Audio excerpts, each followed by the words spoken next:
Good evening to all the channel's followers and subscribers. Uh, I decided to go on live fast just to share uh, this news about is there a recession coming? Okay, we cannot just like that say there is a recession coming, right? There should be a reason or some facts that we can provide to share with everyone so everyone can consider that in future. So what I want to talk about, I want to mention now during the live is that as we heard last week, the 2-year treasury yield topped the 10-year rate. Okay, some people are going to say, what does that mean? Well, who cares? Okay, let me describe that and give more details so everybody will understand, and then we can make a decision, decide what we're going to do in the next few weeks. So, what that means, if we go to the subject again, the 2 year treasury yield, what does that mean? Okay, the treasury is a treasury bond.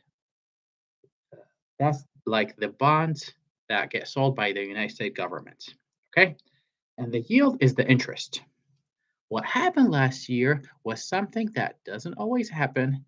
And that's a little bit dangerous. And I'll tell you a little bit more why. Is that the interest rate on the 10-year treasury was less than the 2 year.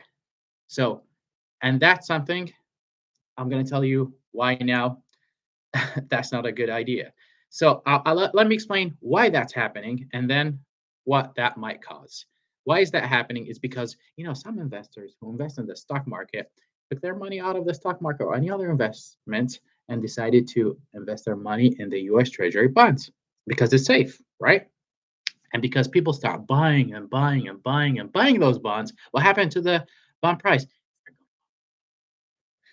So instead of you investing $100 to get the $20 at the end of the year, now you have to buy that bond for $105 or $110 or $120, right? The price went up, but they still pay you the same interest. So, which means the interest on the 10-year treasury bond went down. And on the 2-year treasury bond is still high. So that means they cross each other.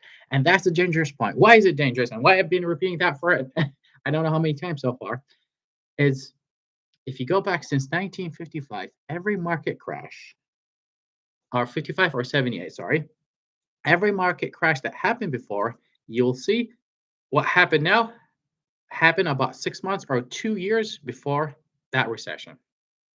And if you go to the last time this happened, I think 8 out of 10 in 2008, 2019, all those recessions, 8 out of 10 times the same thing happened. The 2-year treasury yield interest rate went over the 10-year, which means that's something we should consider. So that doesn't mean the market is going to crash tomorrow, after tomorrow, next week. We don't know. It might continue going up for another 6 months, another year, another even 2 years.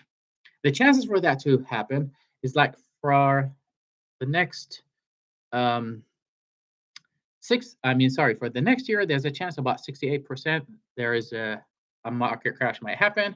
And during the next 2 years, there's a chance of 98% the market might crash. Because historically, that's what happened whenever uh, the US Treasury yield 2 years interest rate gets over the 10-year.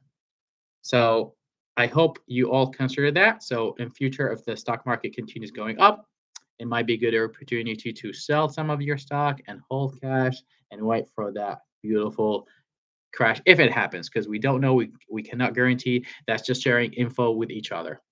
Um, the other two things we might uh, consider next week, I think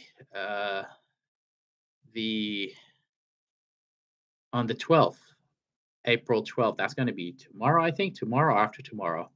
They're going to talk about the inflation. That's something important. And on the 13th, also, some companies are going to announce their earnings by Goldman Sachs. So that's also important. So I hope you guys all be careful what might happen the next 6 months or 2 years, and have a good night.